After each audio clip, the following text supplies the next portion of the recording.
Hello and welcome back to our session. Today's session we will cover the last part, which is we cover for some other concern and some other discussion to be able to meet the customer requirement.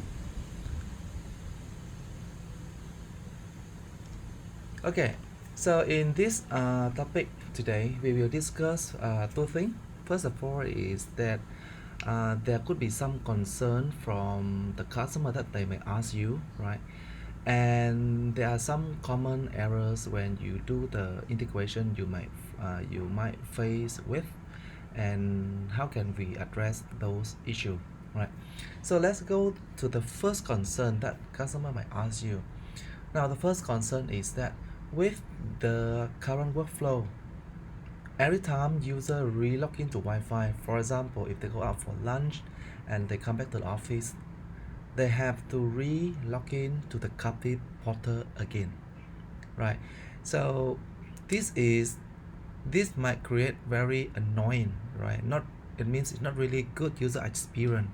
So is there a way that we can so-called fine tune, or we can enhance to make it to make the user feel better experience, right? It means that can we prevent the user from re-logging every time they connect to the Wi-Fi in a specific of period, for example, within 12 hours or within 24 hours, you know. Then during this time user don't need to log in, or even 1 week or few months, right? So the answer for this concern is that yes, we can address this concern by include the MAC caching in our workflow. It means that when you configure the ClearPass for Captive Portal for SSO integration with Google G.Suite in this case, right? We also add the MAC caching as part of our workflow. So when we do this one, every time first time when user log in using the Google G.Suite, we will do the MAC caching, and with the ClearPass MAC caching, subsequently when the user log into the Wi-Fi, the controller will send the MAC op to the ClearPass, and second time, right, the ClearPass already have the MAC caching, and it will put the user into the guest role directly to allow the user have access internet instead of put the user into the guest log on role. Okay, so let's take a look of the user experience again in this case, and how can we modify our configuration to enhance it. All right. Okay, so it's the same. Our client is D030, right? And this is the same client we have now, D030, right? And if we log into our controller, we will notice that our controller showing this user currently having the role called guest log on role. All right, let's take a look.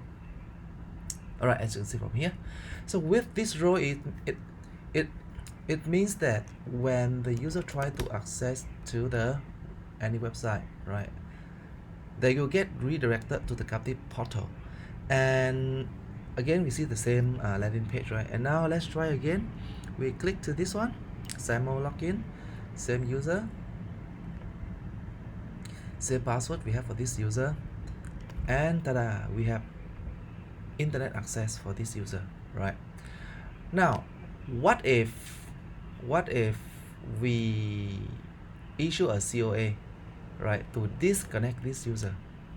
What if we do that? Let's try again. All right, there's few things here to make it clear, right? Let me do this. I will disconnect user from the Wi-Fi, or I just off the Wi-Fi, right? And I will go to the ClearPass, and for this particular user, right, I will issue a COA. The purpose to issue the COA from the ClearPass is that to clear the user session on the controller. Right, so when I do this, you go to the controller. If you refresh the page, right, you see that this is the cat session, right? If you refresh the page, the user session will be gone, right? No more. no more caching session on the controller. So now if I turn on the Wi-Fi again, what will happen?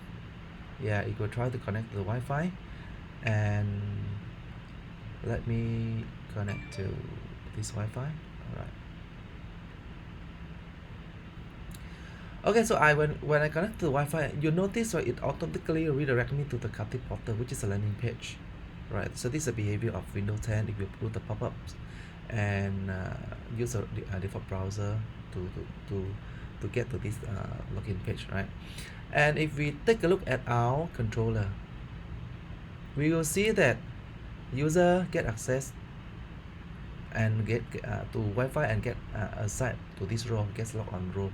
That's because of our ClearPass configure policy. You see the row here, right? This is the default row we have. It based on this configure policy, it will just return the guest log on row. All right. Now, to improve, enhance the user experience, we just need to turn on the MAC caching policy.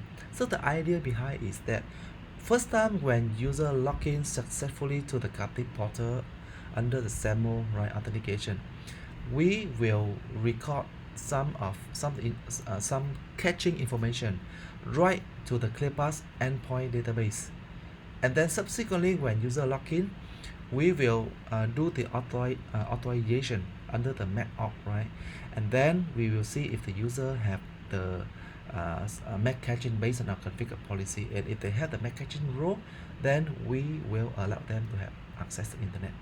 I mean, the ClearPass will return the guest role back to the controller directly, right? So let's make changes, right? So but before we make changes, you notice that we need to modify the policy called SAML SSO pre-auth guest login.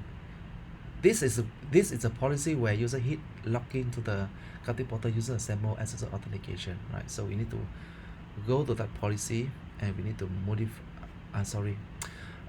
The policy we need to modify is the controller initiated, right? Actually, we can modify from here, but normally the better way is we modify from the radius the request, which is more flexible, right? So let's go to this one, HTTP AOS8 guest radius blah blah everything SSO. So let's go to this service, and I already configured a second policy you see from here. So basically this one, right, this condition, it just means match any. It means it will hit this one by default, right? And then currently it's just returned this enforcement profile, which is just a guest role. And now I will move this one up, so it will hit this one instead. It hit this policy instead of hit this one, right? Okay, so let's go to here and I move this one up. Okay, that's all. And at the same time, I also would like to share to you what I do, what I have configured under this enforcement profile, right? So let's go to that profile, take a look. Okay, so this is enforcement profile. So you notice, right, I just record first one is the username. This one will be used later for the MAC auth, right? So to show the username instead of the MAC address after user have the MAC caching rule. This one actually not really needed. It is inherited from the default created MAC caching when we use the ClearPass guest DB to store the user account, right? So actually we don't really use this one in our policy for this SAML SSO. So if you want, you can remove this one. And the third one is the most important. This is to define how can we set the policy to check the MAC caching role later on, right? So the idea behind is that when user login, we will record the username first time, right? And then we also record the time that the user will get so-called expired. So in this case, we record 1 day. It means after user login, during this 1 day from the first time they log into SAML, right, the user will get MAC caching role as long as they are within this 1 day. So means based on this idea, right, you can customize, modify the policy, not just use one day, but you can use like, you know, a few hours, you know, 1 week or 1 month or few months. That's your choice. So to be able to choose another so-called time range of this one, you can go to the time source, right, to see. So you can check from here, authentication source, time source, and under the attribute, so it's under the daytime, right? So you notice, right, the one we are using is 1 day DT, daytime, right? So if you want to have, if you're required, if the customer have the requirement that the time is not in this list, then you can create your own custom SQL query from here. So as you can see from here, so in fact, right, it actually it's quite straightforward, quite easy, right? So you can use this so-called template from here to create the additional one, right? So for example, the 1 day, you see that the 1 day, which is this one, right? Currently the policy to set is day underscore trunk. It will filter up to hours, right? And then it use a local timestamp and plus interval, and it say 1 day. It means that if you want to do 3 days, then you create another, you add one more policy copy from here to here as, let's say, 3 days, and then you change this one from 1 to 3 and change this one as, let's say, 3 days, for example. So that's how you make the changes, right? Okay, so let's go back and do the testing, right? So now let's log in again, and this time we know that we already turn on the MAC caching. So let's see what happened, right? Same username, same password, and we log in. Alright, we get internet access without any issue, right? And then here, now see what happened. Down here, this is sample for the pre-op authentication, right? And after that, past this one, it will do the controller initiator, and this is where we do the MAC caching. Now if you take a look under the output, now what's the difference? We are return to enforcement profile. This one is just the row as we know, right, which is this one. And this policy, this enforcement profile have 3 attributes, but actually, like I mentioned, this we only use these 2 attributes, right? So this one for later on MAC we will use this one to return to the controller, so it will show the username instead of the MAC address, right? And this is the time which is expired next day. Now we do the same. We will go here off the Wi-Fi. We go to this one. We issue the COA to disconnect the user session on the controller. It means that we need to. I will show you that after I do the COA, user session is gone, no more, right? That user is gone. And now, what if I turn on the Wi-Fi again and I connect to this one? You see what happened, right? Let's close this one. Okay, I'm connected to Wi-Fi, right? I open the browser. Let's say I go to Aruba networks. We see what happened. There's no captive portal again. Means the user get access directly to internet without relog in to the captive portal.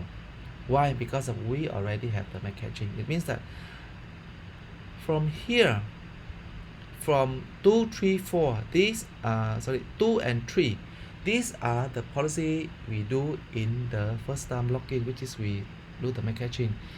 When the user subsequently log in again, right, it will hit this policy, and you notice that the policy it hit in this time is the MAC auth. It's not the controller initiate, but this is the MAC auth, right? MAC authentication.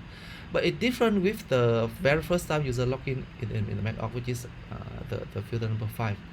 You see that it show the MAC address. That's because we don't have any MAC caching. We don't show any we don't save any username because we don't have yet. But after this one, even it is the MAC auth, right? But instead of it showing the MAC address, now it's showing the username. That's because of, like I mentioned, when we return this one, right, we also return the username, IETF username. So when you return this one, and of course the row, right, because of this important, because of we have this row so-called MAC caching, right? Because of we have this MAC caching row, that's why we return this policy instead of the get log on row, right? And this username, it show it here, and it also show on the controller. So even it is a Mac org, right? But if you check on the controller, because we return IETF username, so it will show that the username here instead of the MAC address, so it will be easier for monitoring purpose, right? All right. So let's take a look at our policy, right? So to explain the sequence, right? Now, first of all, right, it will hit this one by matching this condition. Authentication, we use a SSO of authentication, right? Authorization, this is what we are using. It means that we pull this, we use this database to get the additional attribute in our policy, but actually we don't really use this. And then we do the enforcement. So this one is when the user hit login first time and it do the control initiated, right? And the magic happen is when user do the Mac org, right? So again same this, when they do the Mac org, right, it will hit this service, and then it will do authentication. So basically we don't really do any authentication at all. Allow all Mac org means that we don't really do MAC address checking, we just allow everything. And what we are doing here is we do from the authorization, we keep the time source, we keep the endpoint repository. So this is a two important database. You need to keep it in the in this one, because of under our row mapping, right? This is what we are using in our condition. All right.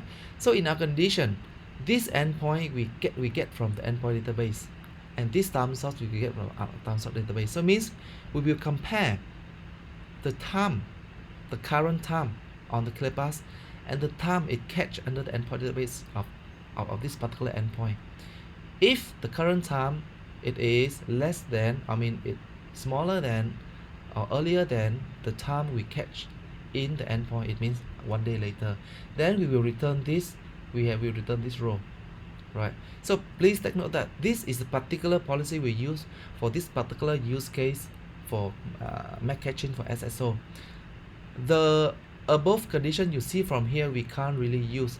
That's because we are leveraging on the guest user repository to do the check-in, and in this case we check the account on the ClearPass.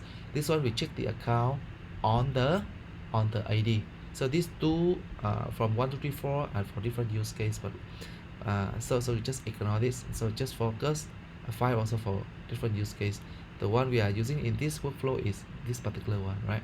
And then under the enforcement, we have the policy say that this is the policy say that if the user have this row authenticated, so when user get authenticated successfully, they will have the ClearPass will assign this row by default, right? And it have also this row which is the time. This means you have the catching row. Then we will return this policy, which is this important, right? This is a row, guest row, and the username. That's the reason why subsequently when the user log in to the Wi-Fi, connect to the Wi-Fi, they will have access directly to internet instead of they get access to this row. All right, so that is the logic behind what we are doing in this case. Okay. Alright, so that's how we do. Right now let's move to the second concern. For second concern is the concern where the user said that you can do the MAC catching, you can authenticate, integrate with the G.Suite using XAMPP, SAML or OAuth2, but for now there's only username and password when user log into the Google account for authentication through the Captive portal. Can we also allow the G.Suite account turn on the 2FA to be able to enhance the security? It means that when user log into the Captive portal, right, we not just authenticate using the username and password, but we also authenticate with the second factor authentication, like the code sent to the phone or the code generated from the Google Authenticator. Can we do that? Answer is yes, we can do that, right? So in fact, right, we only need to turn on the 2FA under the Google G Suite account. right? So before we demonstrate this one, right, let me go and I remove the MAC caching of this particular user. So so this endpoint, right? So it have this all attribute you see here, MAC or expiry date, everything, right? So username. So we need to remove this endpoint so that it will not have the caching, so we can test the second use case. And also to make it simple, right? Not every time go here and remove. I will go and disable the MAC caching. Alright, so that I can show you. Alright, that's all. Okay, so now I go here and I issue a COA to disconnect the user on the controller and to force them to go to Captive Portal again. Alright, so this is what happened, right? So but I don't want to use this one. I want to use the incognito mode, right? So we don't have anything cached on the browser at all. Okay, so Aruba Networks. Now before we do this, right, we need to go into the Google, right, G.Suite, and to turn on the 2FA. The link for the user, I put it here, right, go to here. Now let me log in to the G.Suite account, user1 at cppm ss1.h. Now this is the user I'm using, right, for testing. This is just user privilege, not the admin privilege for this one. Alright, after you log into this dashboard of the user, right, you go to here under the username, user property, choose to manage your Google account. And under here, right, you go to security, tab on the left. You go down, you see the 2FA's verification is off currently, right? Now, if you don't see this option, you have to make sure that you turn on the 2FA verification. You allow the user to see this option, right? So to allow the user to see this option, right, you should go to the Google admin account to turn on this option. So let me show you. So you can go to G.Suite admin homepage, right? So then you log in. I use another browser here, right? Then in this browser I log in with my G.Suite admin account. So it's cppm ss1 at cppm ss1.h. Alright, password. Okay, so currently for the admin account, I don't turn on the 2FA, right, to make it simple for me. And once you log into this one, you can see it under the security setting, right? So when you go to the security setting, you go down here, you see that two-step verification. By default, when you create your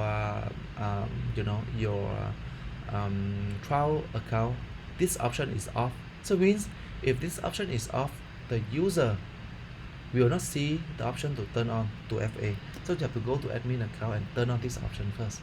And for testing purpose, you don't need to turn on the enforcement. It means that user have option to turn on or turn off to 2FA, right?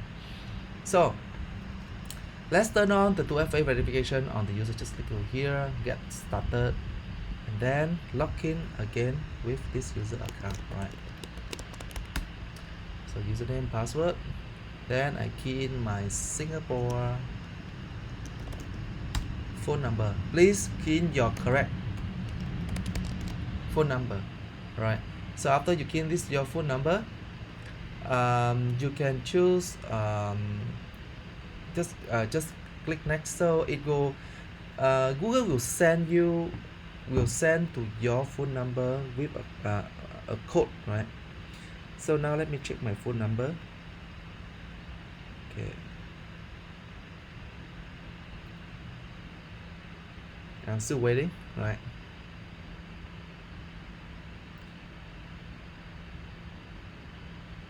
Oh, sorry, I keyed in my wrong phone number. 42882, right, 1194. Next. Okay, now it's sending, and I got the code 811643. All right, 811643. 811. All right, this is the code that I received. Done. So when you do that, right, you already turn on the 2FA on this user account. It means that now if I, so this one I done, right? So now I go to my so-called the client, right? Refresh the page, you still see the Kati portal again, right? And then I click to the SAMO. Let's say I click to SAMO here, right? I log into this user account. See what happened. Now username, password, no change. But now you see one thing, right?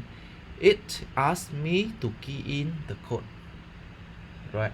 So it says that the code is sent to my phone. Yes, it's 900415. Enter. Done. So that's how it works, right? So and you know, for Google G.Suite, right?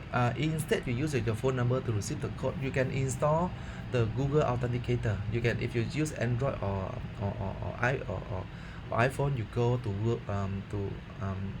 Google Play Store or Apple App Store and search and download the one to install your Google Authenticator and set it up, right? If we go back to our client, the ClearPass, right, we will see what happening from the ClearPass perspective, right? So let's go to here. Let's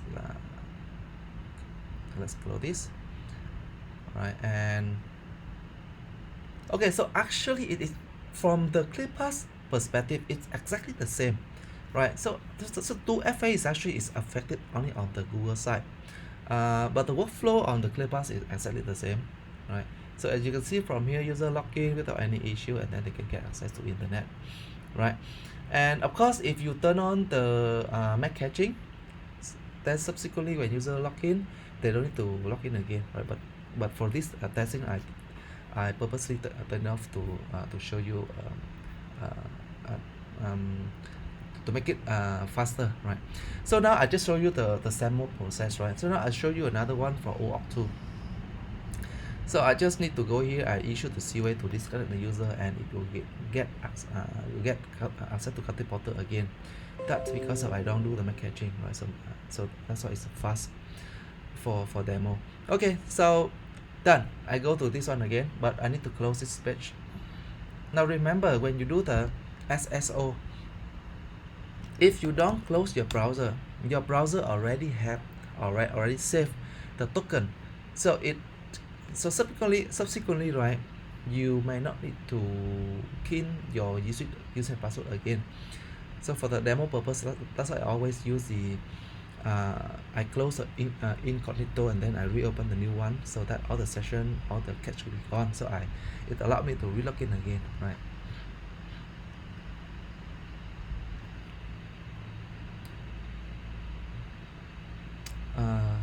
Hang on, let me go back. This one I want to show you the SAMO. Sorry, the OAuth2, no more SAMO, right? We already test the SAMO, now we test the OAuth2. Let's see what the user experience look like. Next, username, password, next, and it still asks you the password. Then now I check my phone. The code is 439232. 439232. Okay, that's all. Then I get access to internet, right? Done. So if you take a look at the ClearPass access tracker, you notice that, right, for the OAuth2 workflow there is no pre-op, right? So that's why we only see the controller initiated after user passed the authentication. It means that for SAMO it have the pre-op. You have to pass the pre-op before you go to controller initiated. But for OAuth2, it the pre-op is not required. It built in is as part of the Google G.Suite authorization. So when you log in with the correct account, then the controller will do it will use a controller initiator, right, to send the request to the ClearPass for authentication. That's why we see this one. Okay, so nothing special. It's the same like we have without the 2FA, right? Okay, so we already clear the second concern, where we can just turn on the 2FA from the Google perspective to enhance security, right? Concern number 3, the current SSID is open and traffic is not encrypted. Is there a way to enhance security? Alright, so to address this concern, so basically we have two options, right? The first option is we just need to turn on the WPA2 PSK or WPA3 SAE. So basically, this option, it will require the user to key in the pre-share key to connect to the Wi-Fi before they can see the Captive portal, right? It means that this one will cater for in this particular scenario, right, the pre-share key is not really used for authentication purpose, but it's more like but it's more we use this key for the traffic encryption purpose, right? The second option is we turn on the WPA3 enhanced open. Now, the catch is that to turn on the WPA3 enhanced open, to truly support the traffic encryption over the Wi-Fi, it will require the client, I mean the endpoint, to support the WPA3 enhanced open also. Right, now the thing is, the WPA3 enhanced open under the Wi-Fi 6 certification, it is optional. So there might be a very high chance that not all the client or the endpoint support this one. So if you intend to propose this option, make sure that check the client and make sure that they all support the WPA3 enhanced open. From Aruba perspective, we already support this one today, right? So let's try this in our lab for now. In fact, if you notice, right, you see the lock icon here. In fact, right, my SSID, sorry, that's this one, right? My SSID I already configured to use the pre-share key, right? So just to show you, right, let me go to here and manage no network. This is the one, right? So let's say let me just forget it, right? And I reconnect again to this SSID. You'll see what happened. Now it will ask me to key in the password, I mean the pre-share key, right? Here, no, sorry, not this one.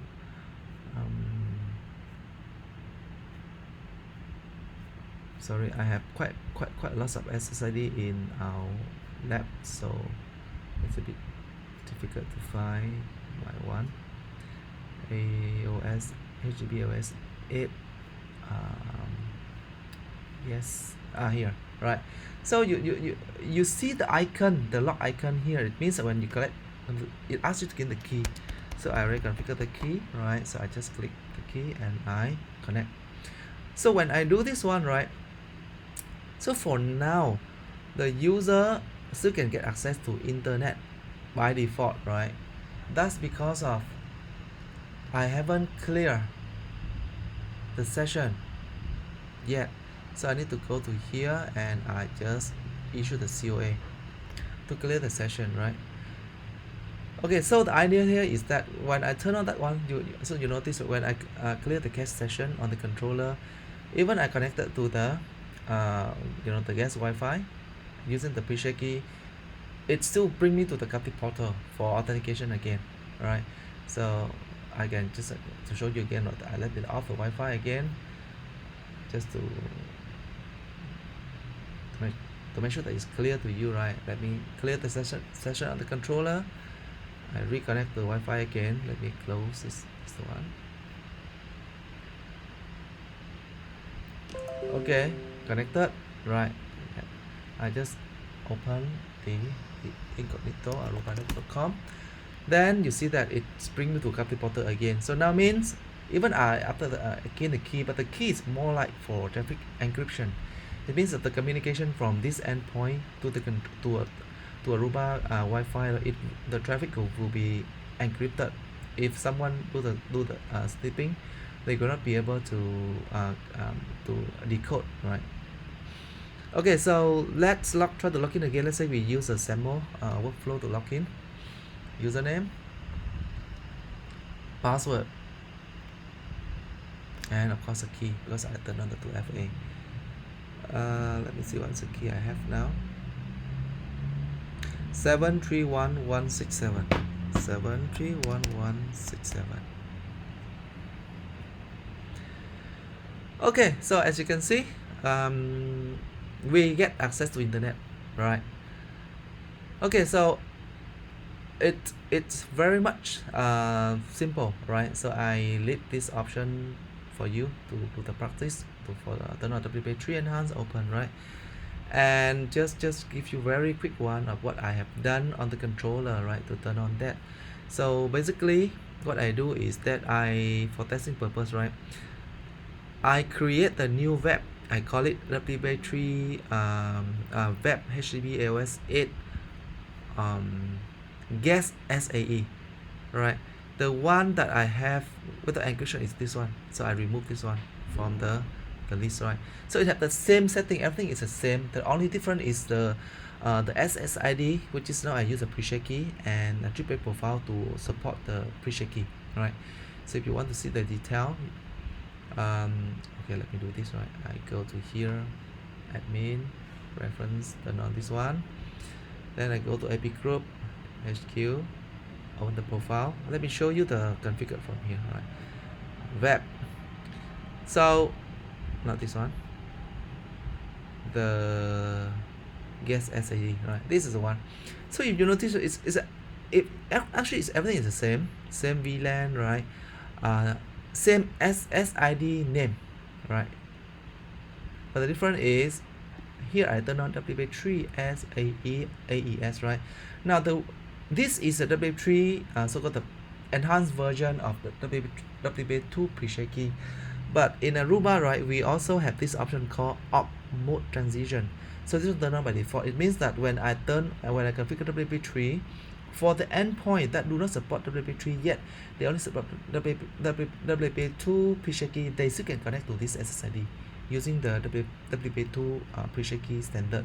So it's backward compatible when we turn on this one. If you uncheck this one, it means that this SSID only allowed to connect it if the endpoint support the WPA3 SAE. Alright.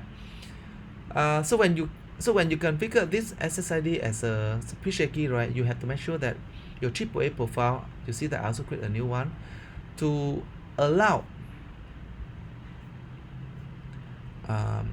this one doesn't show the detail. Let me go to authentication, AAA profile, right? You have to turn on the other one default pre-share key. Just turn it on, because this required when you configure pre-share key SSID. The current one, the open one, do not need to turn on this option. Okay. Alright, so that's how we do it, right? To address the traffic encryption challenge, right, or concern from the customer. Now let's move to the next part where we have some challenge or something. The first issue or first error that you might face with is when you configure the SAML and then you notice that when you do the authentication, it will not be able to authenticate successfully because of the something wrong in the redirection, right? So the common error, if you follow this guide, the one I highlight in very first one here, right?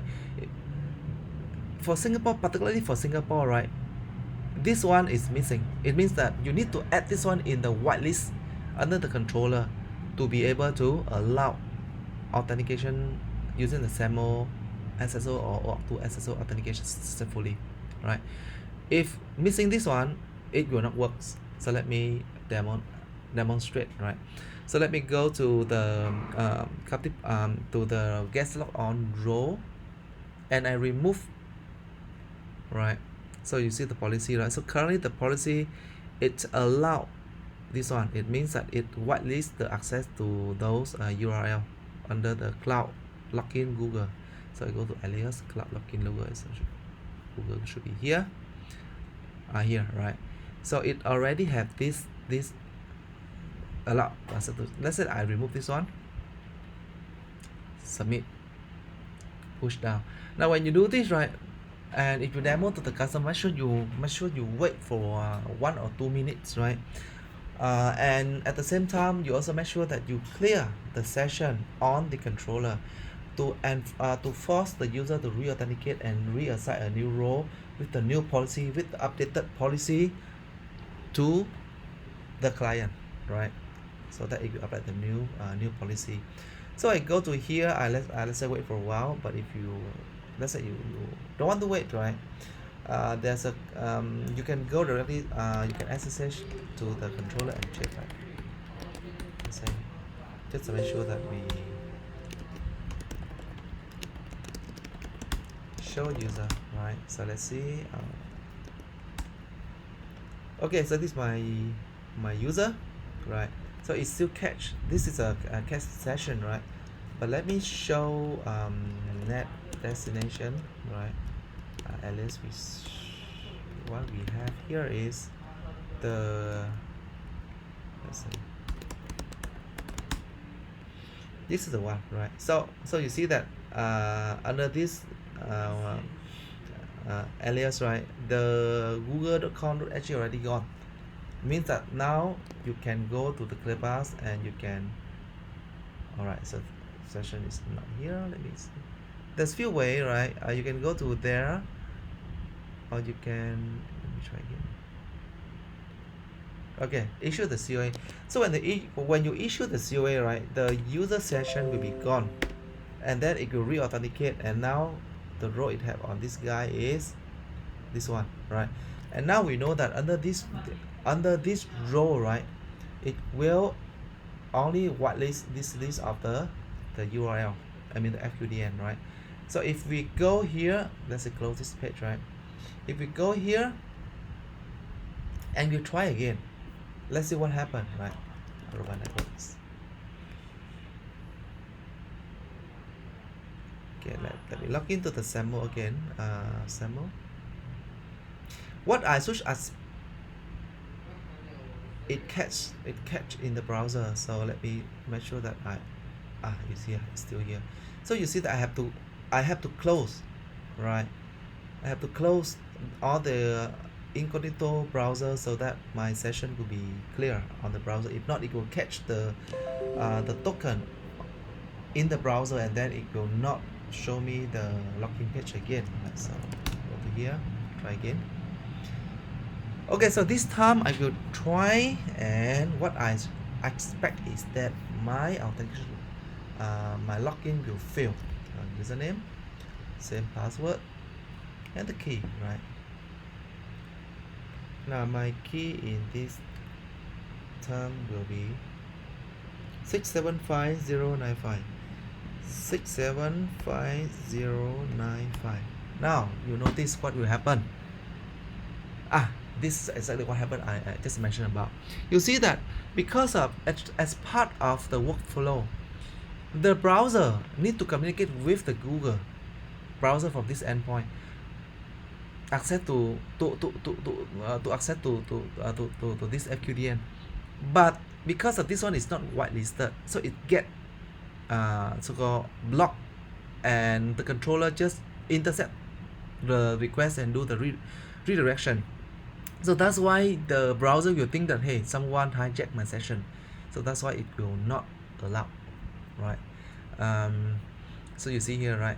So to address this one is you have to make sure that that entry, I mean that URL or FQDN, right, it need to be allowed under your whitelist. This is the one, right? So let's add it in. Choose the name and add it in. Submit. Alright. So remember also, when you submit, you have to wait until the push down the policy to the controller. So let's see. You see that it's here already, right? Now it's here. All right, so when it's here, right, it means that now you can go to, let's close this one. Let's go to this guy and issue a COA, right, from the ClearPass to disconnect the user session. Actually, I can go to controller and so instead I do the COA, right? Let me show you another way, right? You can go to here, show user table, and then you can use the command AAA user delete. Then you follow by IP address of this user, right? So when you do that, this is one of the way for you to manually reset the session. Okay, so when you do that, right, you go back to the ClearPass, you should expect to have new method come in, right? Okay, so let's go to here and try again, right? Now we suppose to be able to authenticate successfully without seeing the error again, right? So let's try again one more time. Next password, and then we will key in our key, right? So let me see what key I have.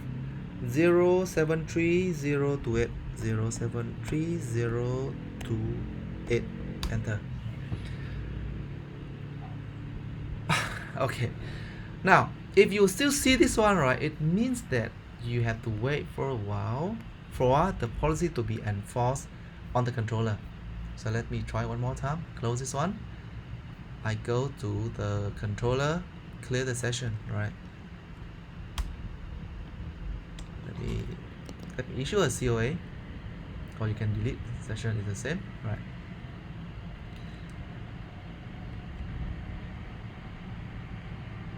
Okay, try again. User is here, right? Let me check again the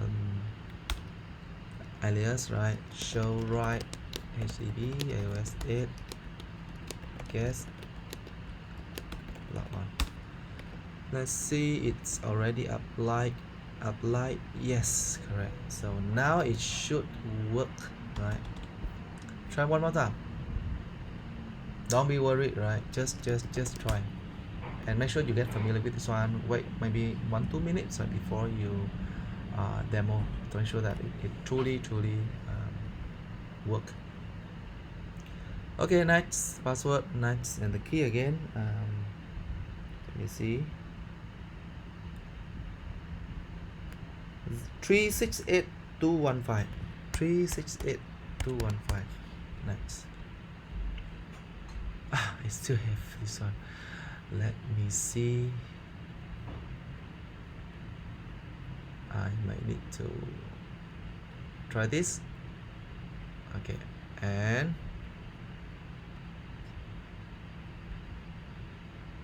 sorry, that one. 0 right, this one. Try one more time. Okay, done. Check the controller.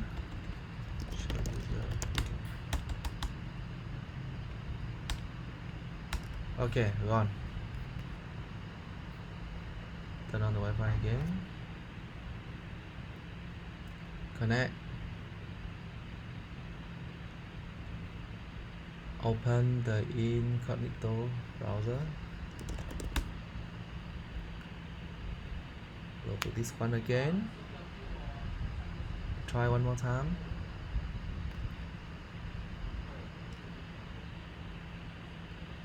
And wait for the key, the code to be delivered to my phone. 568514. 568514. Now it works, right? So wait for a few minutes, right? Maybe 5 minutes to be safe, right? And if you go back to the ClearPass to check, right? So because we use SAML, that's why we see the pre-op is here, and then followed by the controller initiated, right? So yeah, that's okay. That's that is a solution. We have to make sure that this one is covered right in your configuration. Next, the next common issue error is that when the user they try right to log into captive portal, but sometimes they go to the page, I mean they access to the website that got HSDS implemented. So if they go to such a website, right, the redirection may not work properly, right? Checking. Let's see. So now you see that if the user key something for under here, right? So it means the Google, if you trigger the Google to do the search, and when trigger the Google to do the search, right? It will get redirected to the google.com, right? And now the google.com it have the HSDS implemented, so that's why the redirection will not works, right? So if you see this problem, then you have to advise the customer to go to the website that HSDS is not implemented, for example arubanetworks.com, then the redirection will works. Or sometimes you can try with the any dummy IP address, like I go to 1234, right? It means that it will work when you try this one, right? And of course, when you do the captive portal authentication, make sure that DNS is have to work in, right? Have to be working. If DNS is not working, the redirection will not work in also. Okay, so this is something that solution for this one, we have to use this kind of workaround, right? There's no so-called the permanent solution to address HSDS issue, because this is in industry practice that they follow this guideline to enhance the security, to to prevent the man in the middle attack, right? So that's and this one is implemented on the web server. So actually from outside, nothing much we can do, except we have to advise the customer to go into the website that not turn on HSDS, for example arubanetworks.com or any dummy IP address, right? Okay, so that's all I just cover for today. Cover for some concern that customer might ask you when you propose this solution to them, and some common error and how to fix it, right? And this is the firmware that I'm using in my lab. If you are interested in this one and you want to replicate into your lab, and you just want to get the backup configuration from my ClearPass, right, or even my Wi-Fi, the controller, then do let me know and drop me an email to this one. Just let me know who you are, which company you work for, right, and your role. Then I will share the backup configuration, everything to you, right? So that's all for today, and thank you for watching. Goodbye.